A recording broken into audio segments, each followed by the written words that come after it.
네, 안녕하세요. 신박사 인사드렸습니다. 2023년 3월 5일 신박사의 다음 주 전략 시간입니다.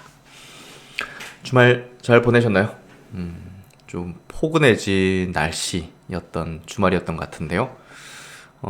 봄의 기분을 좀 느낄 수 있는 그런 것들을 좀 했던 것 같습니다. 저 같은 경우도 옷도 좀 사고, 좀 여유를 부리면서 못했던 또 분석도 좀 하고, 또 제가 좀 만들고 있는 좀 내용들도 있었고 해서 조금 평온하면서도 좀 2차 전지 중심으로 이제 최근에 포트폴리오 전략 내지는 이제 관련 이제 전략들을 좀 많이 말씀드렸는데요.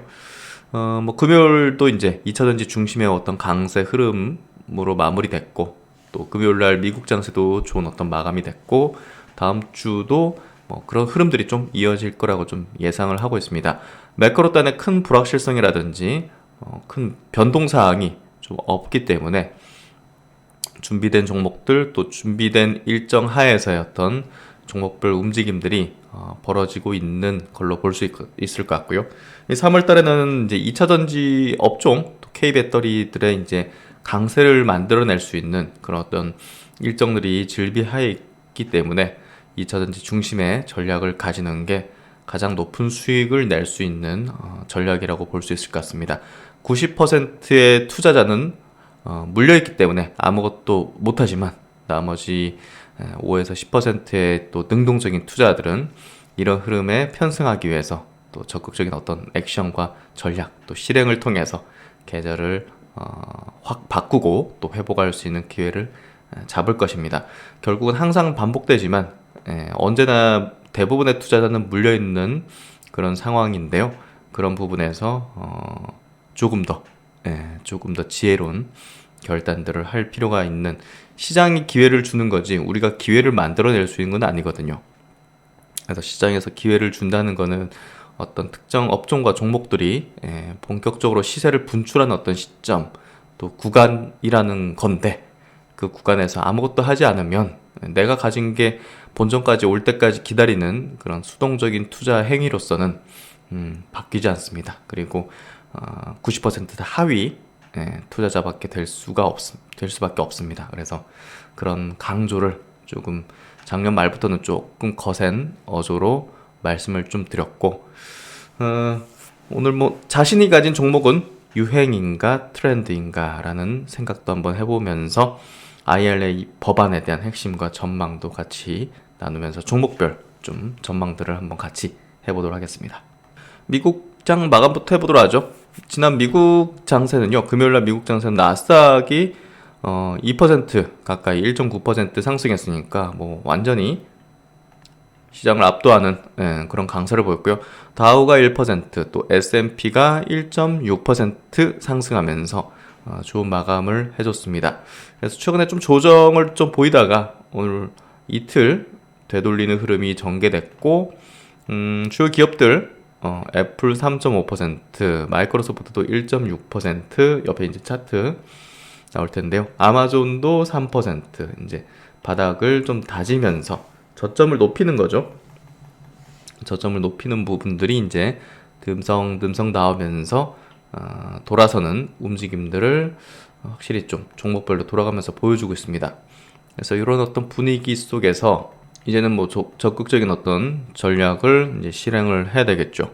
테슬라도 마찬가지로 $100까지 빠졌다가 지금 2배 올라왔잖아요. 그러니까 이거 자체도 결국은 이때 이제 제가 많이 이제 강조드리고 체크드렸던 게, 매도 의견과 부정적인 기사와 언론, 매체들이 너무 많다.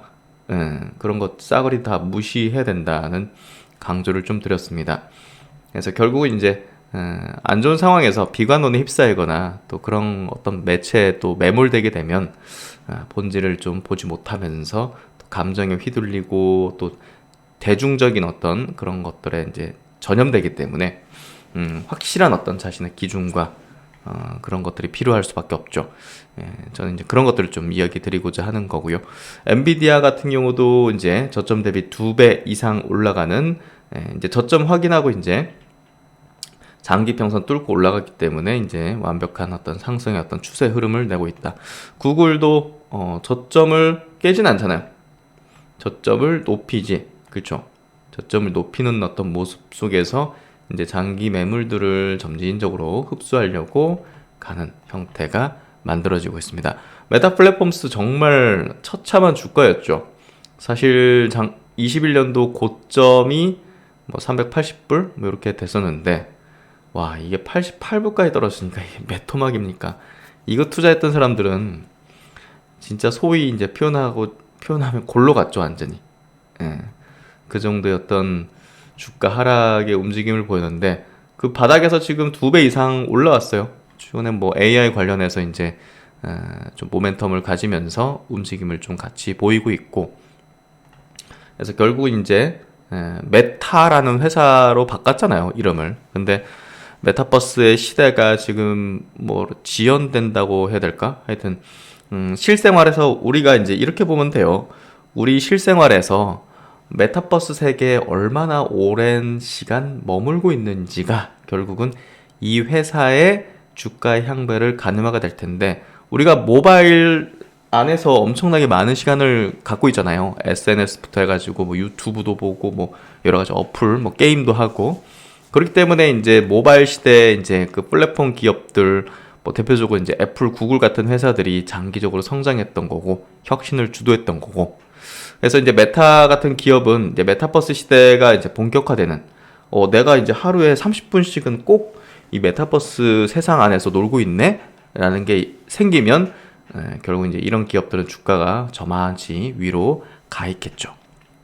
그래서 그런 부분들이 결국은 이런 기업의 주가 향배를 결정할 것이다 하고 보시면 될 것 같습니다. 하드웨어 단으로 이제 본격적으로 이제 상용화가 되고 많은 사람들이 그 XR 기기를 이제 구입하게 돼요.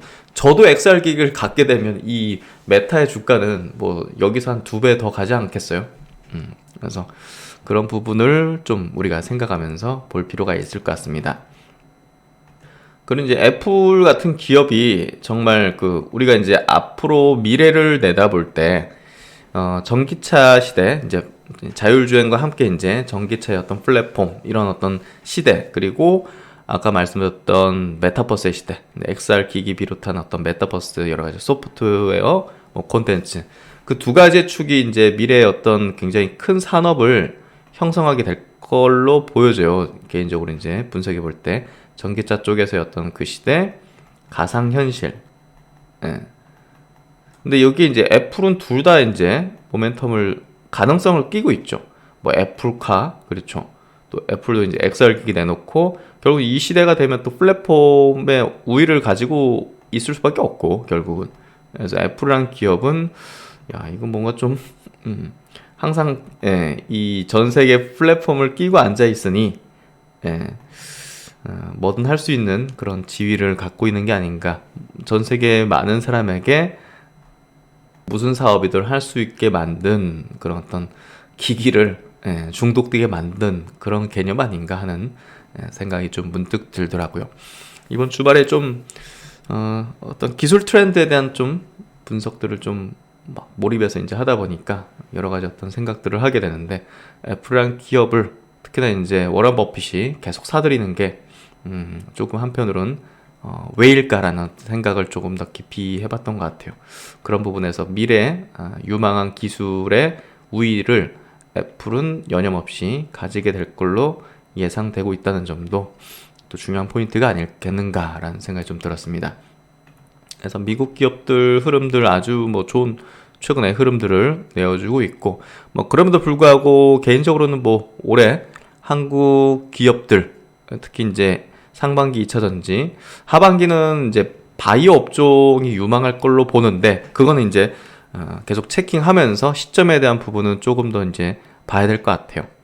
하반기 뭐 정말 11월, 12월 넘어설지, 뭐 아니면 진짜 한 6월, 7월쯤일지, 뭐 그거는 시장 보면서 판단을 하겠지만, 어쨌든 2차 전지 업종의 거대한 시세의 어떤 흐름이 지금 전개되고 있고, 이것도 결국은 어느 시점에서는 단기적으로는 좀 고점을 찍을 거라 보거든요.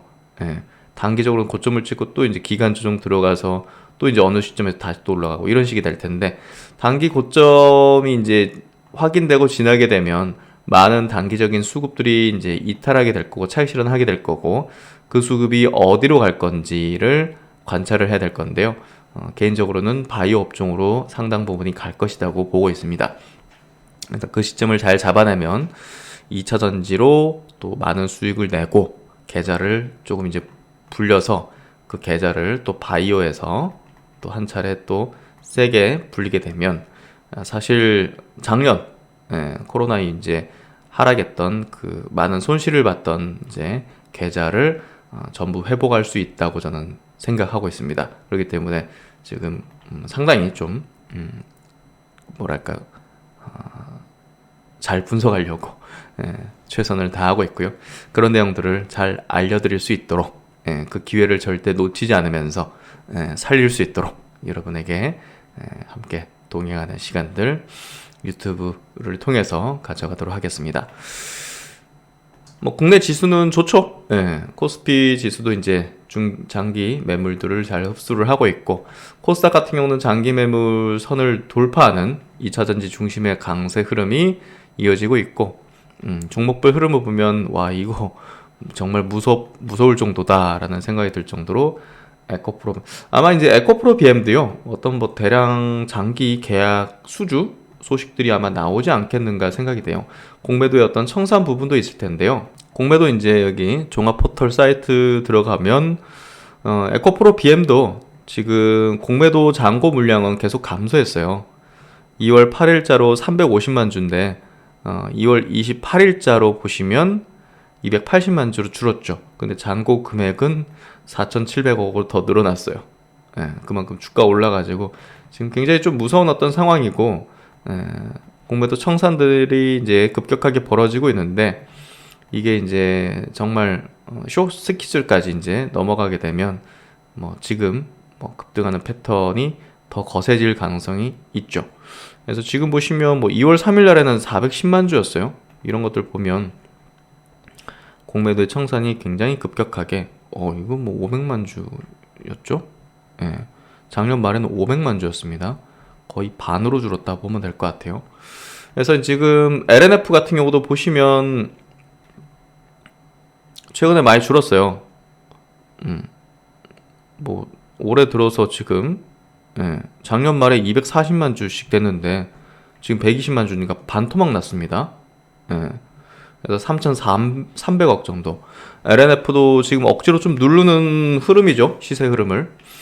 그럼에도 불구하고 사실 좀 거스를 수 없는 흐름일 거라고 봅니다. 그래서 LNF 같은 경우도 이제 지금 조금 연기되거나 미뤄뒀던 또 계획 같은 것들을 좀 미뤄뒀던 것들이 IRA 이제 세부 법안이 나오고 나서 아마 발표될 걸로 뭐 사측은 이제 컨퍼런스에서 이제 얘기를 했기 때문에 그런 것들이 좀 많이 있는 상황이죠. 또 자금 조달이 좀 에코프로 BM이라든지 뭐 포스코 계열이라든지 이런 데보다 약하기 때문에 그런 것들을 좀 어떻게 보완할 수 있는지에 대해서 최근에 논의가 되고 있는 것 같고 결국 기관들하고 논의를 해야 되잖아요. 그러다 보니까 뭐 좋은 조건에서 이제 그 계약 뭐 어떤 내용들이 되려면 주가가 이제 낮은 상태가 돼야겠죠. 교환사채라든지 지금 구체적으로는 뭐 교환사채 얘기 나오잖아요. 교환사채 부분은 당연히 낮은 주가 수준에서 계약을 맺어야겠죠. 그래서 기관 입장에서는 지금 낮은 주가를 계속 유지하면서 계약이 이제 도장 찍을 때까지 주가가 안 올라가는 게 좋기 때문에 아마 누르는 부분들이 아마 클 거라고 봅니다. 그래서 그런 어떤 경향에 다른 어떤 2차전지 양극재 회사 대비해서 주가가 올라가지 못한 부분이라고 생각이 되고요. 기업에 대한 가치 부분은 뭐 업사이드 포인트가 높고 여러 가지 어떤 분석들을 뭐 계속 해드리고 있었고 또 해드리겠지만 어쨌든 LNF의 주가 업사이드 포인트는 상당히 크게 잡아볼 수 있다고 볼 수 있습니다. 그리고 최근에 이제 급격하게 상승한 에코프로 같은 기업도 보시면 공매도 잔고가 뭐 60만 주, 70만 주 정도 1월 달에 됐다가 지금 20만 주까지 떨어졌죠. 그만큼 급격하게 최근에 청산이 벌어지는과 동시에 급등한 거죠. 청산과 함께. 그래서 결국은 뭐 이런 부분이 컸다. 이런 부분으로 공매도 청산이 급격하게 지금 벌어지고 있다. 2차전지 주요 종목들. 그래서 상승이 더 가팔라질 수 있는 종목들이 이런 종목들이었다고 보면 될 것 같아요. 그리고 이제 최근에 이제 HLB 같은 경우도 공매도 청산이 급격하게 이뤄진 종목 중에 하나예요. 보시면 아시겠지만 뭐 올해 1월달, 2월 초 이럴 때 470만 주, 460만 주, 500만 주까지 이렇게 공매도 잔고했는데 지금 280만 주까지 떨어졌어요. 금액으로 이제 900억대까지 1,400억 정도 되다가 잔고 금액이 그만큼 이제 HLB의 주가도 최근에 좀 조정을 보이긴 했지만 보시면 이게 얼마나 지금 누르면서 청산을 했다는 겁니까 이게.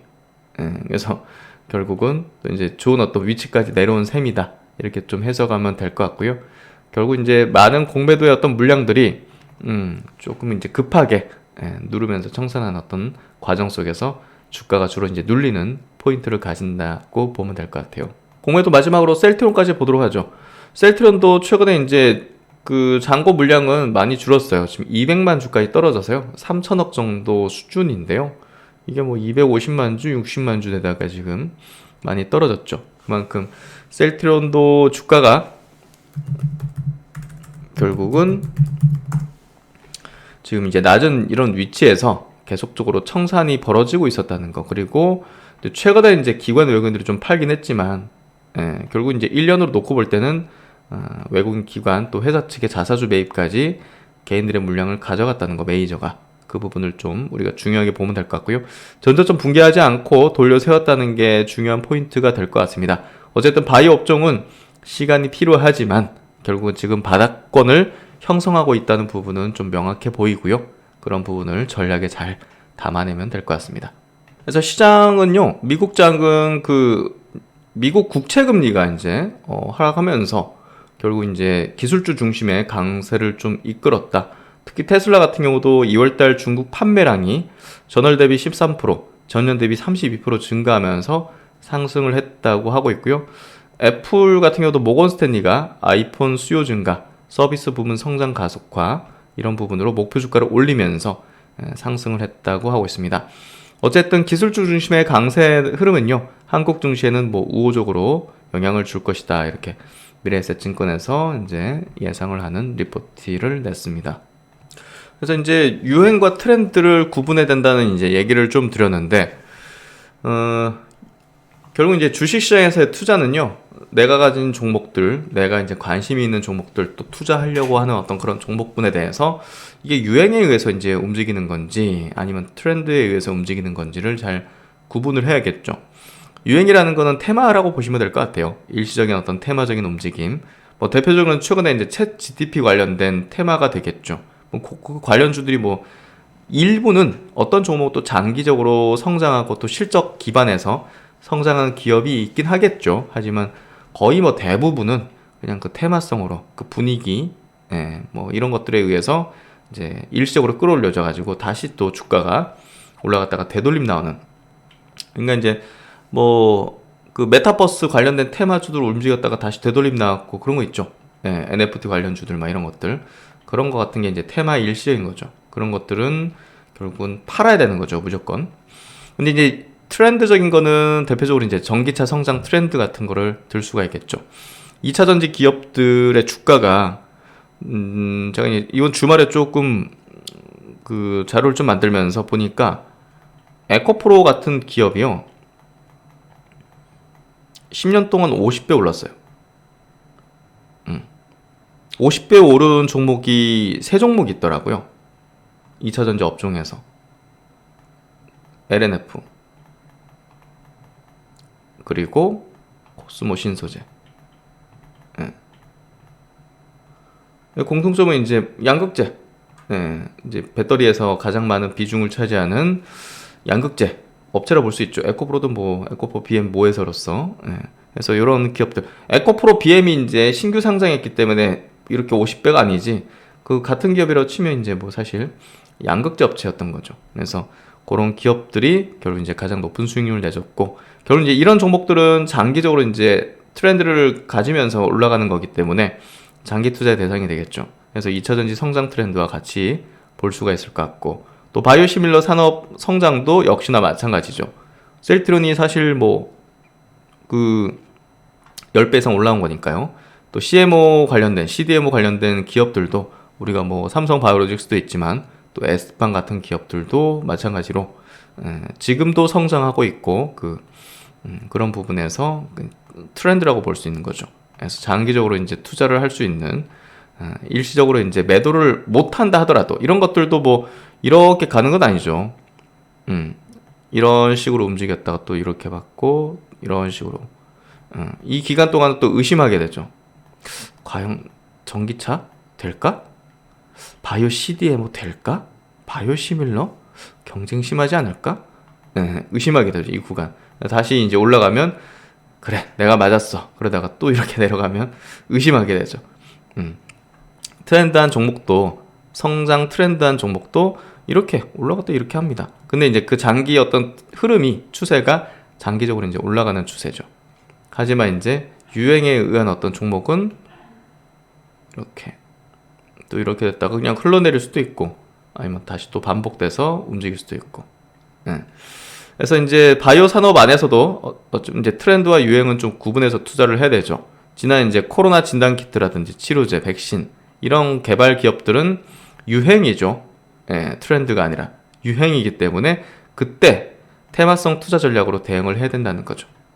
그래서 유행과 트렌드를 구분하는 거는 매우 중요합니다. 그래서 시젠 잡고 계속 갖고 있으면 안 되잖아요. 그거 갖고 있었으면 어떻게 됐겠어요? 시젠 같은 기업을. 그렇죠? 다시 돌아왔잖아요. 올라갔다가. 이게 몇 배입니까? 이게 한 10배 이상 갔죠? 다시 원위치 왔네요. 원위치. 그렇잖아요. 그러니까 이게 이제 유행인 거죠. 하지만 이제 아까 에코프로 이제 20배, 50배 온 기업을 보면 지난 10년 동안 50배 온 기업을 보면 결국은 올라갔다가 조정받고 올라갔다가 조정받긴 했지만 다시 또 올라갔다가 이렇게. 그래서 이번에 상승하는 이 패턴이요, 에코프로 비롯해 가지고 이제 많은 어떤 전기차 관련된 기업들의 어떤 상승이 단기적으로 고점을 이때와 비슷하게 단기적인 고점을 찍고 굉장히 또 오랜 기간, 뭐 적게는 1년에서 한 2, 3년 정도 이런 조종기에 들어갈 걸로 보고 있습니다. 그렇기 때문에 이번에 거세게 상승하는 어떤 이 상승기에서 개인적으로 좀 매도하고 나중에 또 이제 조정을 받게 되면 그때 또 잡고 이런 식으로 투자 전략을 실행하면 되지 않겠는가 생각하고 있고요. 50배 간 또 이제 LNF 같은 경우도 마찬가지의 흐름을 이제 50배. 와, 진짜 50배 왔네요. 결국 이제 이런 기업도 올라갔다가 다시 떨어졌고 올라갔다가 수많은 조정 보이다가 돌파하는 흐름을 내기 시작했죠. 그래서 결국 이제 트레이딩에 대한 어떤 부분들도 가져가면서 장기적인 트렌드 하에서 전략들을 또 세우는 게 필요하다고 생각합니다. 그리고 이제 3월달은요, 그 미국 IRA 법안의 세부 이제 내용들이 나오게 될 겁니다. 그거에 기반해서 이제 많은 기업들이 이제 뭐 계약을 맺을 것이고, 수주 계약 같은 거, 여러 가지 어떤, 그리고 이제 계획했던 것들, 그런 것들, 미국이 이제 증설하는 것들에 대한 부분들, 여러 가지가 이제 쏟아지게 될 거예요. 또 많은 기업들, 또 배터리 셀 수주, 대규모 수주 이런 것들이 이제 쏟아질 수밖에 없기 때문에 이제 2차전지 관련된 기업들의 주가가 지금 움직이는 건데 왜 지금 움직일까를 생각해야죠. 야, 움직이니까 뭐 그냥 움직이는 것보다 이렇게 생각하면 일반적인 투자자, 이제 개인 대중 투자자와는 차별이 안 되잖아요. 그래서 지금 왜 움직이는가를 잘 봐야 되고, 그렇기 때문에 이거 단기 고점을 찍을 수도 있겠구나. 지금 시세가 하루에도 막 20% 30%씩 상승하는 그런 종목들이 발생되고 있고 한 달 상간에 2배씩 상승한 종목들이 발생한다는 거는 결국은 단기 고점이 이 3월 달에 형성될 가능성이 높아지고 있다는 부분인 거죠. 장기적으로는 성장하고 상승하겠지만 또 이제 단기 고점을 형성하게 되면 그 뒤로 1, 2년 정도 또 조정을 받을 수 있는 가능성이 높기 때문에 우리는 그런 것들을 전략에 또 참고를 해야 되겠죠. 이번 미국 IRA 법안의 핵심과 전망을 간략히 좀 정리를 해보면요. 미국 IRA 법안의 핵심은 결국은 27년부터 핵심 광물의 80% 이상을 동맹 국가 또는 재활용 광물을 활용해야 된다는 것입니다. 조만간 나올 또 이제 유럽의 또 법안 자체도 유럽의 이제 핵심 원자재법 이제 초안 같은 것도 이런 거하고 이제 거의 다름없이 나올 거라고 보여지기 때문에 결국 이제 세부 법안이 나온 후에는요 어떻게 되겠어요? 해당 광물을 확보한 기업이나 광산의 가치가 굉장히 높아질 수밖에 없거든요. 그래서 지금 막 테슬라도 그렇고 국내 막 기업들도 그렇고 막 그 전에 인수나 뭐 지분 투자 이런 것들을 활발히 진행하고 있는 겁니다. 특히 셀 업체 입장에서도 이거 뭐 공장 설립하고 합작사 설립하고 뭐 이렇게 발표를 조금 이제 요 기점으로 좀 하려는 게 이 제조세액공제 혜택을 받는 부분 때문인데요. 결국은 이제 이 부분이 또 이제 투자한 어떤 규모 이런 것들을 결정하고 그런 것들 속에서 이제 합작사 조인트 벤처에 대한 부분들이 조금 더 구체적으로 좀 나올 수 있다는 거죠. 그래서 중요한 IRA 신설 법안 중에 섹션 45X에 따르면 미국에서 생산하는 배터리 셀 제조사들은 제조세 공제 혜택을 받게 되는데 셀 기준 킬로와트 시당 35달러, 모듈을 포함하면 45달러 가량의 세액 공제 혜택을 받게 됩니다. 평균적으로 지금 미국에서 생산하는 배터리 셀 가격이 킬로와트 시당 120불 정도 되는데요. 여기 한 30% 수준에 달하는 부분 세금 혜택이라고 볼 수가 있겠죠. 그래서 엄청난 규모이기 때문에 엄청난 어떤 혜택이기 때문에 이런 부분이 굉장히 중요할 수밖에 없을 겁니다. 또 이제 한간에는 뭐 최근에 여러 가지 또 노이즈가 있었잖아요. 막 전기차 수요가 뭐 줄어든다느니 또 이제 경기에 따라서 또 이제 CATL 뭐 이제 가격이나라든지 또 이제 정치적인 부분에서는 또 이제 11월 올해 또 중간 선거 앞두고 있잖아요. 그래서 뭔가 좀 지금 IRA 법안에 또 이제 주도를 지금 민주당이 하고 있다는 측면에서 공화당이 또 장악하면 또 이거 약화되는 거 아니냐 이렇게 하고 있는 얘기 나오는 게 있죠.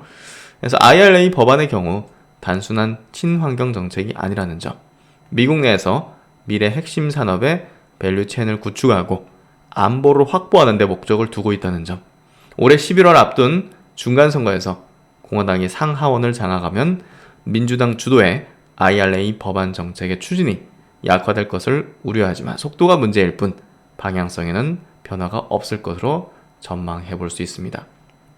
이 내용은 이제 신한증권 리포팅을 참조해서 이제 적은 내용이고요. 그래서 최근에 이제 완성차 업계 이제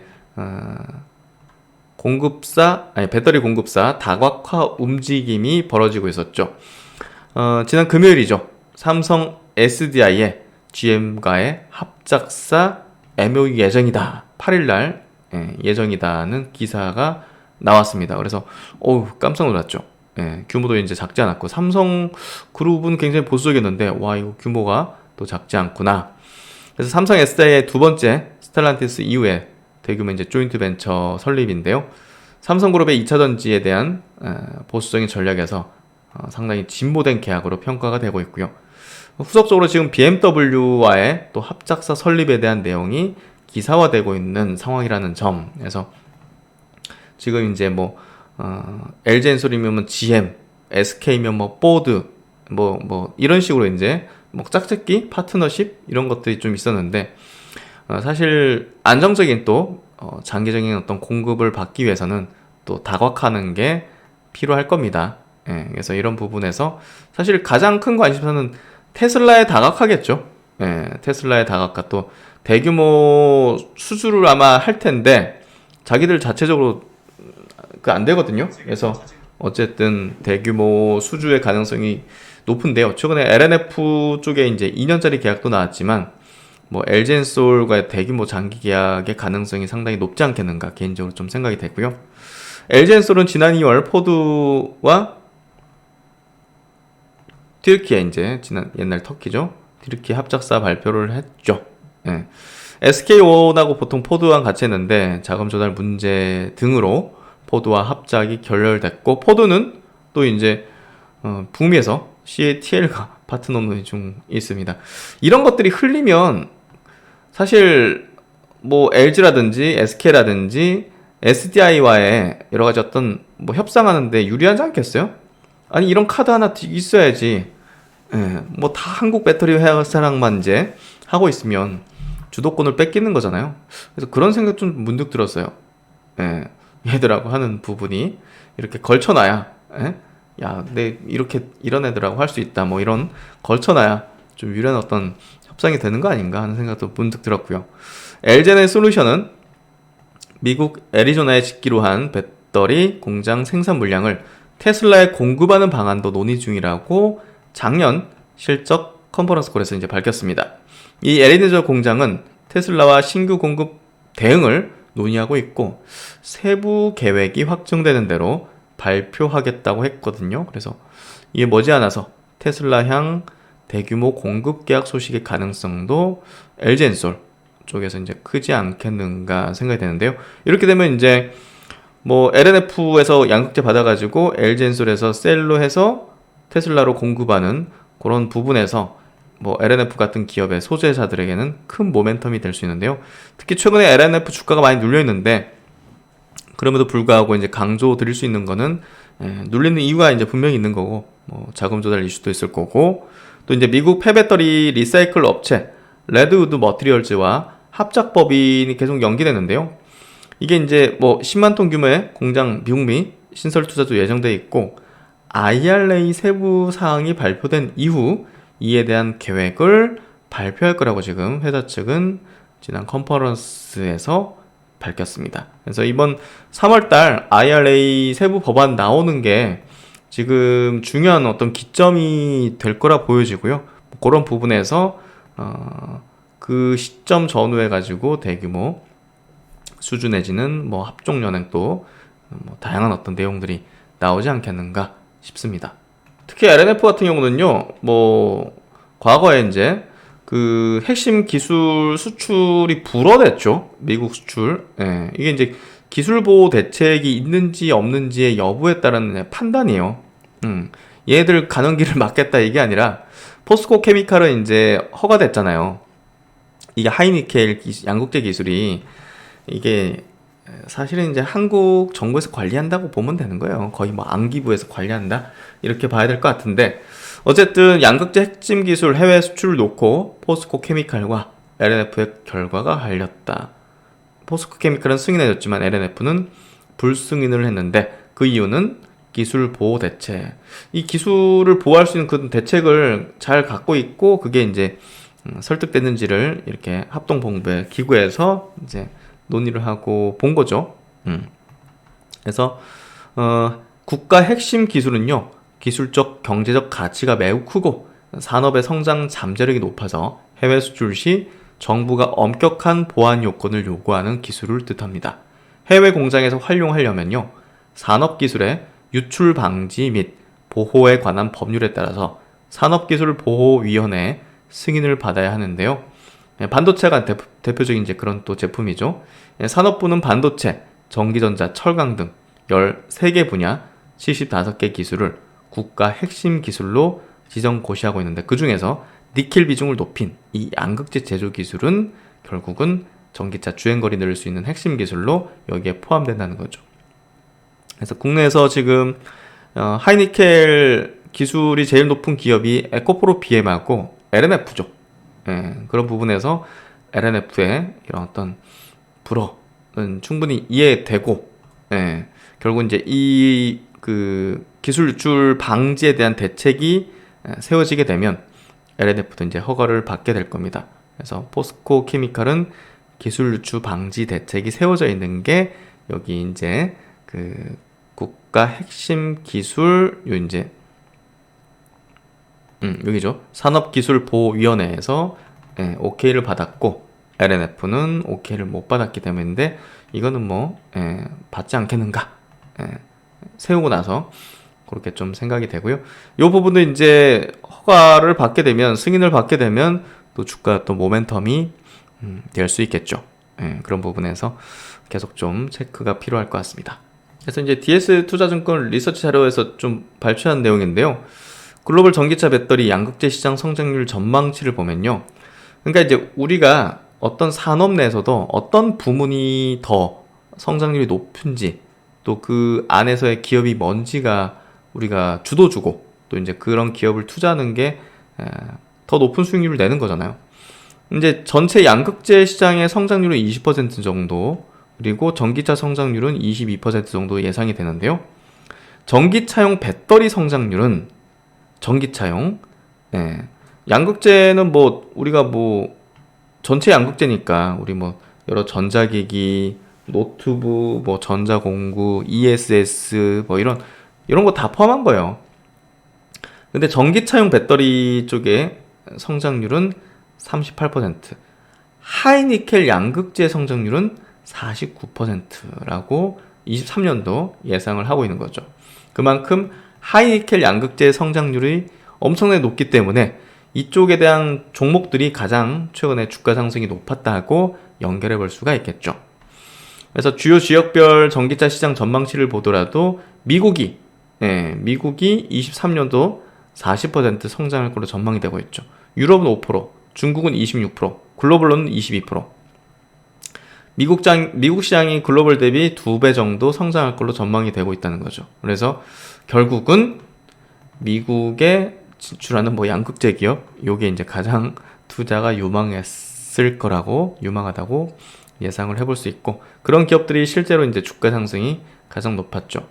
그래서 지역별 전기차용 배터리 시장 전망치 보니까 역시나 북미 쪽 67%의 성장이 기대된다는 점을 볼 때 올해는 미국이다. 이렇게 좀 볼 수 있는 자료라고 볼 수 있을 것 같습니다. 마지막으로 이 내용도 보도록 할게요. DB투자증권 리포팅에 있는 내용인데요.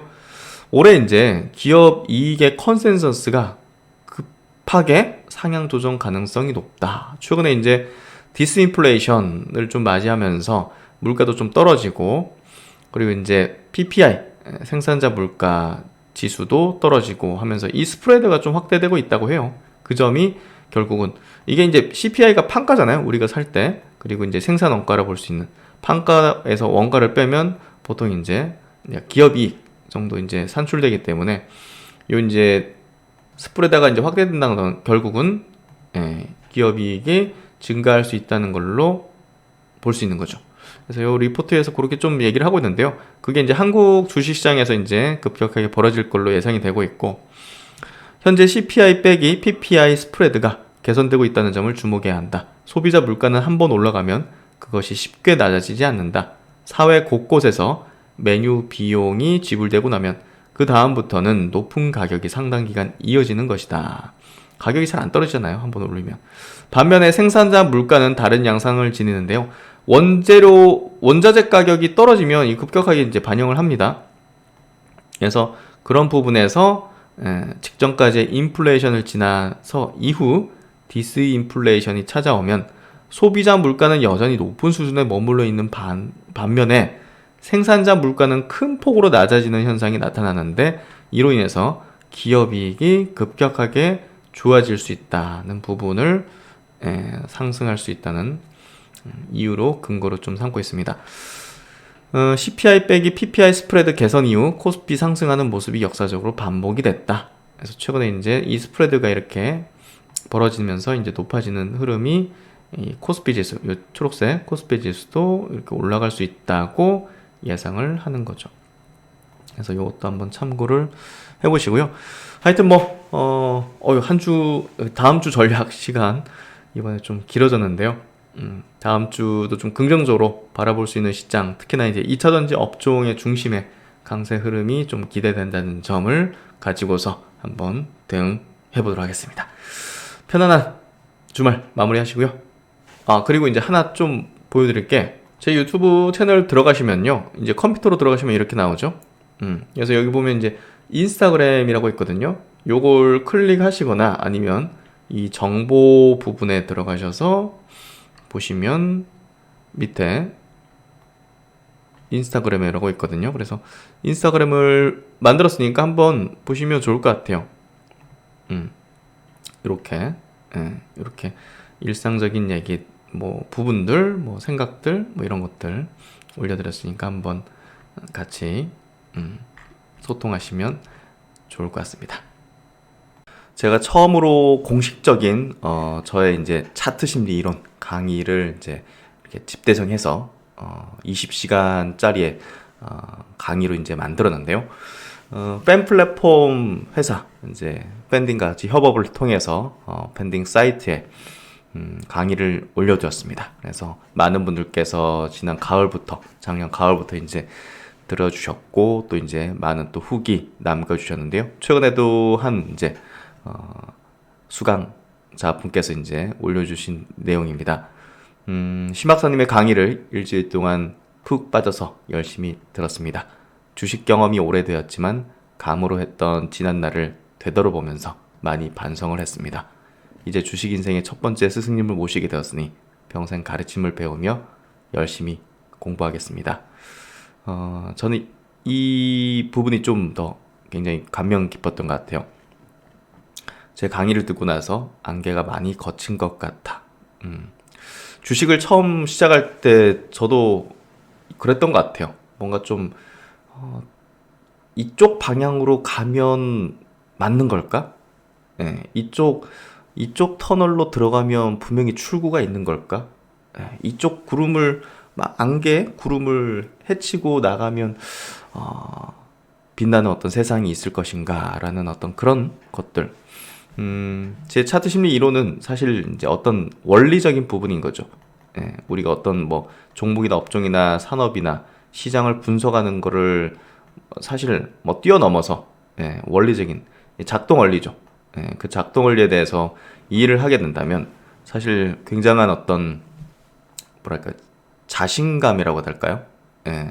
멀리서 이제 객관적으로 바라볼 수 있는 어떤 그 뭐 투시경, 암경, 모든 걸 100% 맞출 수 있는 건 아니지만 그래도 어떤 방향으로 우리가 바라봐야 될지 시장이나 또 이제 어떤 수급 구도라든지 이런 것들을 볼 때 원리적인 측면에서 생각을 하면서 보다 더 대중과는 다른 그리고 메이저의 어떤 그 행동들 그리고 메이저의 어떤 패턴들이 어떤 방향으로 바닥을 형성하는지 아니면 고점에서 물량을 대중들한테 팔려고 올리는 건지 이걸 구분할 수 있는 거죠. 단순히 올라가는 게 좋고 떨어지는 게 나쁘고 하는 거는 단순히 그냥 대중적인 어떤 투자자일 뿐입니다. 하지만 그 속에 담겨 있는 어떤 내용들, 어떤 이면들, 어떤 원리들, 작동 원리 등 이런 것들을 좀 이해하는데 큰 도움이 되실 거라고 생각하는데요. 그게 이제 전달됐던 게 아니었을까라는 생각이 듭니다. 앞으로 평생 해야죠. 투자라는 건 평생을 해야 되기 때문에 어떤 종목으로 수익을 많이 냈다고 어떤 특정 시점에 수익을 많이 냈다고 그게 끝이 아니죠. 그게 계속적으로 활용할 수 있는 방법으로 했는지를 깨닫는 게 필요할 겁니다. 그래서 단발성으로 주식을 투자하는 게 아닌 정말 평생을 두고서 투자라는 어떤 행위를 우리의 인생과 같이 맞춰나가면서 보조를 맞춰나가면서 해나가는 게 필요할 수밖에 없습니다. 그 길을 같이 가기 위해서는 분명 시장을 움직이는 어떤 원리를 이해하고 그 이론을 바탕으로 그 원리를 바탕으로 주식을 바라보면서 분석하는 게 필요합니다. 강의 한 번으로 신박사님의 모든 기법을 알 수는 없을 것 같아서 향후 10번 정도 정독을 할 예정입니다. 신박사님만 알고 있었을 비기를 회원들에게 널리 알려주셔서 진심으로 감사드립니다. 홍익인간의 정신이 멀리 있는 게 아니라 신박사님의 강의에 있다는 것을 느꼈습니다. 라고 힘이 되게 또 올려주셨습니다. 차트 심리 이론을 조금 더 업그레이드하고 향후에 이제 조금 더 고난이도의 어떤 조금 깊숙이 더 들어가가지고 그런 어떤 내용들도 향후에 좀 선보일 수 있는 시기가 있지 않을까 싶고요. 결국 이제 우리가 투자를 통해서 큰 수익을 거두는 것은 강세장인데요.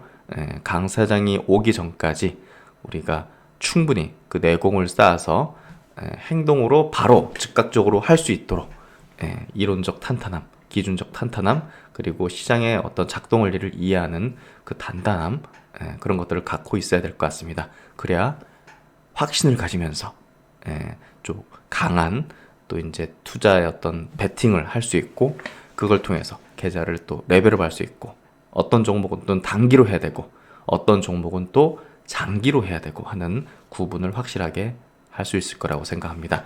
그래서 앞으로도 많은 분들께서 차트 심리 이론을 통해서 철학적 기준을 탄탄하게 만드셨으면 좋겠다는 생각이 들고요.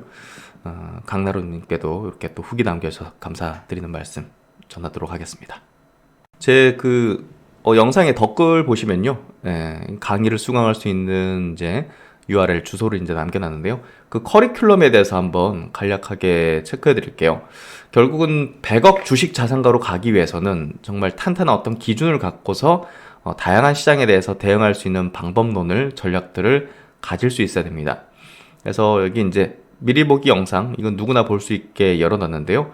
카카오에 대해서 제가 갖고 있는 그 차트 심리 이론상의 7가지 아이템 법칙의 실제 적용 사례를 통해서 메이저 세력들이 매집한 구간들 주가가 띄우고 또 대중에게 팔기 위한 어떤 액션들이 어떤 메커니즘으로 이제 프로세스로 이제 만들어졌는지를 통해서 대중과 어떻게 반대로 우리가 액션을 취해야 돈을 벌 수 있는지에 대해서 쉽게 카카오 종목을 통해서 적용 사례를 분석해 드렸습니다. 이 내용을 보시면 너무나 명확히 이해가 가능하실 거라 생각하고요. 차트 심리 이론 강의를 들어가기 전에 앞서서 우리가 이해하고 있어야 될 여러 가지 어떤 내용들, 인생 설계에서 주식 투자의 어떤 의미가 어떤 것인가, 재산을 물려받지 않고 자수성가하기 위해서 어떤 방법론을 찾아서 들어가야 되는가, 그리고 신 박사가 그동안 가졌었던 고수 투자자와의 어떤 이제 조언, 그리고 가르침, 이런 것들을 통해서 어떤 시행착오를 통해 앞으로 이제 개인 투자자들이 성과를 내지 못했던 이유를 극복할 수 있는가, 그걸 뛰어넘어서 메이저 눈을 가지기 위해서 주식시장의 실상에 대한 어떤 깨달음을, 어떤 것들을 가질 수 있는가, 이런 것들을 좀 이해시켜드리는 시간을 가지고요. 또 이제 100억으로 가기 위해서 어떤 방법론을 가지고서 어떤 순서로 하는 건가, 뭐 처음부터 막 장기 투자 뭐 이런 기보다는 우리가 뭐 1000만 원을 가지고서 100억으로 가기 위해서는 순서를 어떻게 가지는 게 필요할 것인가, 많은 이제 100억 이상을 벌어들인 투자들을 이제 통해서 그 방법론이 어떻게 하는 게 가장 효율적일 것인가, 단기 트레이딩도 무시할 수 없을 뿐더러 또 강세에 갔을 때 주도 업종에 집중하는 거, 또 장기적인 어떤 투자에서는 시대 성장주에만 투자 전략을 가져야 되는데 그게 어떤 전략인지, 이런 것들을 순서를 통해서 젊은 분들께서도 20, 30대 젊은 분들께서도 1000만 원, 2000만 원을 가지고서 어떤 방향으로 투자 방법을 공부를 해나가야 될지에 대해서 추천을 해드리는 시간입니다. 그리고 이제 결국은 5%의 상위 5%에 이기는 투자자가 되기 위해서 알아야 될 것들을 해서 결국 이제 이번 뭐 동학개미 운동 통해 가지고 다소 깨닫는 부분이 있을 거라고 생각하는데요. 메이저와 대중은 시장에 대한 인식의 차이를 반드시 갖고 있습니다. 그리고 포머 현상을 통해서 대중적인 최면 현상이 역사적으로 어떻게 벌어졌는지에 대해서 간략히 이야기 드리면서 결국은 이번에도 뭐 패닉 바잉 현상 같은 것들이 있었죠. 이런 것들은 역사적으로 계속 반복이 되었었습니다. 주도주로 불리는 시점부터, 그리고 주도주 저점 매수를 외치는 시기 해서 대중들은 어느 시기에 뛰어들어서 물리는가, 이런 것들. 그래서 투자 가치관의 확립의 중요성이 중요하다는 것을 다시금 이야기 드리는 시간. 그리고 동학개미 운동의 시사점, 그리고 피터 린치라는 투자의 어떤 현인의 칵테일 이론에 비춘 지금 시장의 어떤 패턴, 그리고 타이밍이 얼마나 중요한 것인지. 아무리 좋은 종목을 알았다 하더라도 좋은 타이밍에 매수하거나 매도하지 못한다면 아무 소용이 없습니다. 주식 투자는 나무와 숲을 같이 봐야 한다는 측면을 이야기 드리고, 어떻게 보면 타이밍이 더 중요할 수 있다는 측면들, 카카오, 네이버, 삼성전자 좋은 주식인 거 누가 모르겠습니까? 하지만 왜 대부분의 사람들이 물려있는가를 생각해 본다면 어찌 보면 타이밍이 더 중요할 수 있다는 걸, 그 타이밍을 포착하기 위한 어떤 이론이 굉장히 주식 투자에서의 성패, 또 장기적으로 우리가 100억 이상을 버는 데 있어서 매우 중요할 것이라는 것을 알 수 있게 해주는 그런 내용들을 담아봤습니다. 그래서 메이저 기관, 개인 간의 포식관계, 피라미드 구조를 통해서 우리는 당연히 대중투자자의 습성을 버리고 완벽한 거대 외국계 자본 내지는 기관, 사모계열의 집단들의 특징을 이제 우리가 이제 따라잡아서 그쪽에 이제 편승하는, 고래 등에 올라타야지 새우들 틈에서 계속 왔다 갔다 하면서 그들과 함께 말을 섞고 생각을 섞고 행동을 섞으면 결국은 이 포식자의 먹잇감밖에 되지 않는다는 것들을 종목별 사례를 통해서 이해하는 매우 중요한 시간을 6강에서 가지게 됩니다. 이 챕터 3에서는 메이저 큰손의 전략을 이해하는 매우 중요한, 여러분들이 이제 주식에 대한 어떤 가치관을 완전히 뒤집어 버릴 수 있는 그런 내용들을 담았기 때문에 굉장히 중요한 내용들이다. 주식시장의 설계자들과 종목별 사례 분석, 이 내용은 굉장히 제가 심사숙고해가지고 만든 그런 내용입니다. 주식시장의 설계자들에게 기획에 필요한 2가지, 그리고 설계자들의 실행 3단계, 구체적인 종목별 사례를 통한 차트 분석, 이를 통해서 여러분들은 완벽하게 그동안 해온 주식시장에 대한 어떤 방식을 바꾸게 될 수 있는 그런 어떤 변곡점의 어떤 강의가 될 겁니다. 그래서 이제 차트에서 배우는 메이저 큰 손들의 전략에서 개인 투자자의 단점이 드러나는 차트의 모습. 이 자리는 메이저가 잠시 쉬는 구간으로 삼았는데도 불구하고 많은 개인들은 굉장히 두려워하면서 물량을 뺏기는 구간, 뭐 이런 것들. 저는 또 개인 투자자분들과 오랜 기간 같이 하면서 그들이 굉장히 두려워하고 광분하는 그런 지점들에 대해서 실제 이제 케이스를 갖고 있는 셈이죠. 그러다 보니까 더욱더 명확하게 이런 것들에 대한 깨달음을 얻었던 것 같은데요. 그래서 여러분들에게 실제적인 어떤 사례를 말씀드릴 수 있는 것 같습니다. 차트에서 보여준 메이저의 시나리오, 차트와 메이저 수급은 선행한다. 그리고 대중투자자와 메이저 큰손의 특징을 비교함으로 해서 여러분들은 반드시 메이저의 전략에 편승하는 시각을 가지게 될 수 있을 겁니다. 그래서 여기 주식 투자의 기준과 전략을 만드는 방법에서는 조금 철학적인 내용들을 담긴 했지만 역시나 가장 근본에서 이제 여러분의 어떤 이론적 근간을 형성하게 될 가장 탄탄한 바탕을 만드는데 도움이 되실 거라고 보고요. 제가 매매 기법을 만드는 과정에 대한 그동안 어떤 프로세스를 자세하게 설명드리는 시간을 여기서 가집니다. 그래서 차트적인 부분이 굉장히 중요하고 차트에 대한 기본기를 다지는 시간, 캔들 차트의 의미와 활용, 도지 형태의 의미와 종목별 사례, 거래량의 이제 해석, 거래량이 급감하고 늘어나고 하는 것과 주가가 올라가고 내려가는 게 어떤 상관성을 가지면서 어떤 시각으로 봐야 될까? 기본적인 거지만 거래대금, 유통주식수, 이평선, 이격도가 어떤 의미를 가지면서 어떻게 활용을 해야 되는가? 그래서 차트의 기초적인 내용들을 여기서 담아냈습니다.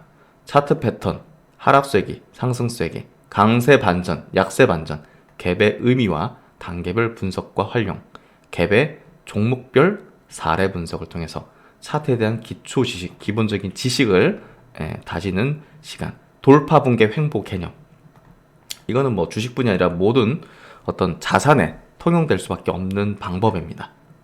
코인이든 뭐 해외 선물이든 파생이든 뭐 원유 선물이든 뭐 이런 것들 다 이제 포함되는 개념이죠. 차트의 돌파 붕괴 횡보 개념 사례 분석을 케이스 스터디를 통해서 자세하게 이해시켜드리는 시간. 그리고 이제 차트에 대해서 전혀 모르시는 분들이 이번 강의를 통해서 기본적인 기초적인 내용까지 완벽하게 실제 사례를 통해서 이해할 수 있는 그런 시간을 가지게 될 것이고요. 골든 크로스, 데드 크로스, 이걸 어떻게 활용해야 되느냐? 개념은 알겠는데 아는 분들은 많죠. 근데 어떻게 활용해야 되느냐? 이 부분. 결국 주식시장은 실전입니다. 이론을 가지고서만 알고 있다고 뭐 그 사람을 어떻게 전문가라고 칠할 수가 있겠습니까? 이걸 실제 시장에서 어떻게 활용했는지, 어떻게 활용하는 게 올바른 방법인지를 아는 것이 핵심인 것이죠. 그래서 헤드 앤 숄더 패턴의 개념과 2가지 패턴, 그리고 이를 활용한 주식 선물 매도 전략, 결국은 주식시장 계속 상승만 하는 게 아니기 때문에 매도 전략을 할 수 있는 그런 하락장에 대한 어떤 대응 방식까지 이 차트를 통해서 우리가 이해를 해볼 수 있습니다. 그리고 매우 중요한 부분, 정배열과 역배열 관련된 이론을 종목별 사례와 활용 방법을 정확하게, 매우 중요한 겁니다. 그래서 앞선 이제 차트의 기본적인 개념들, 이런 개념들을 모두 이해하고서 가장 중요한 이 정배열과 역배열을 이제 이해하는 이 시간을 1, 2부로 조금 길게 담았습니다.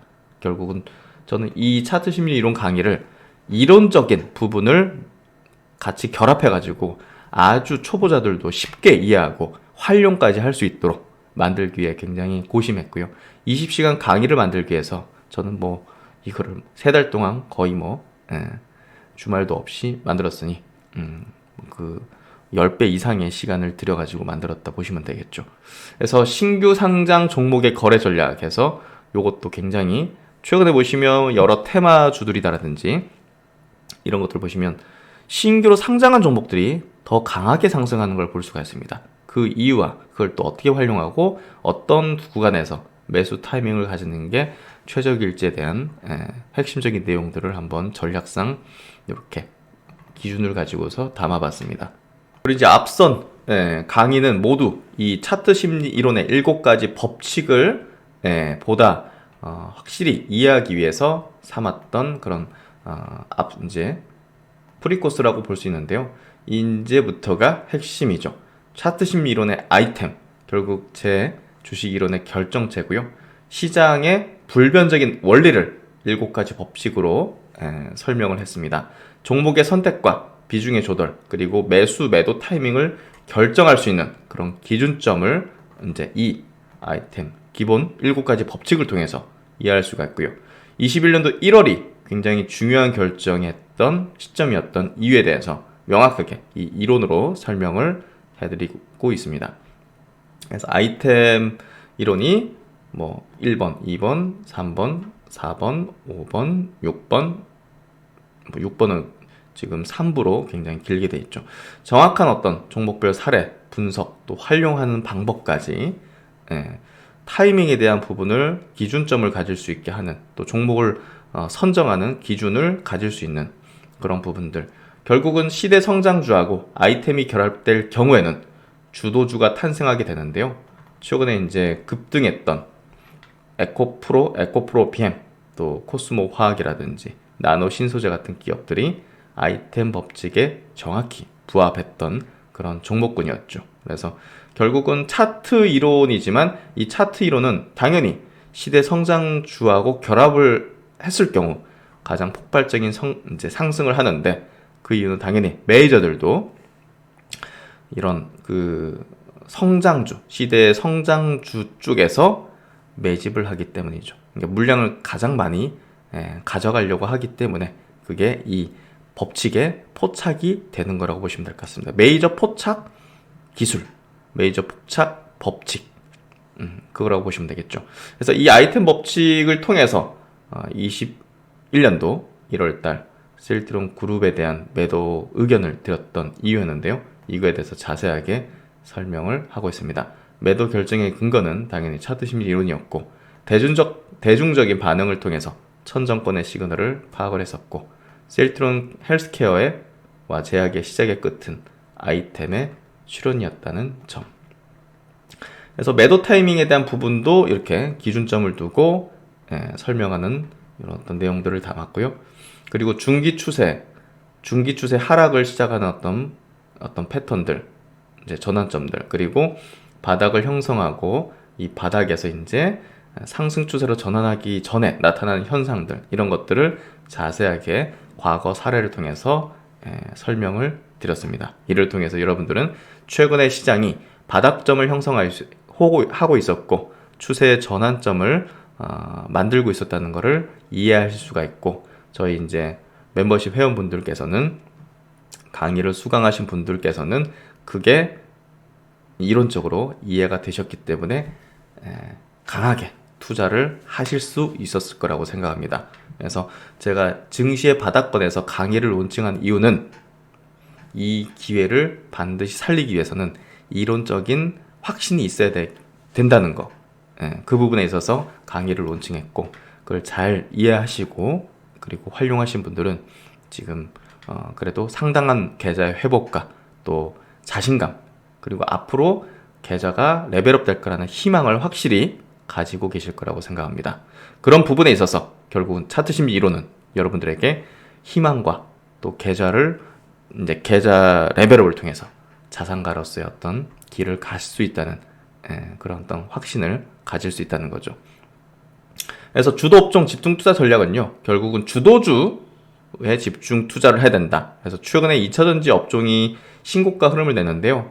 뭐 저희는 당연히 이거를 미리 감지했고 미리 포착을 했고 차트 심리 이론에 의해서 이해를 했기 때문에 많은 분들께서 수익을 내고 계신 거라고 봅니다. 그래서 결국은 낮은 지점에서 주도주 선침의 전략을 위해서는 이 주도 업종의 집중 투자 전략을 이해를 하고 있어야 된다.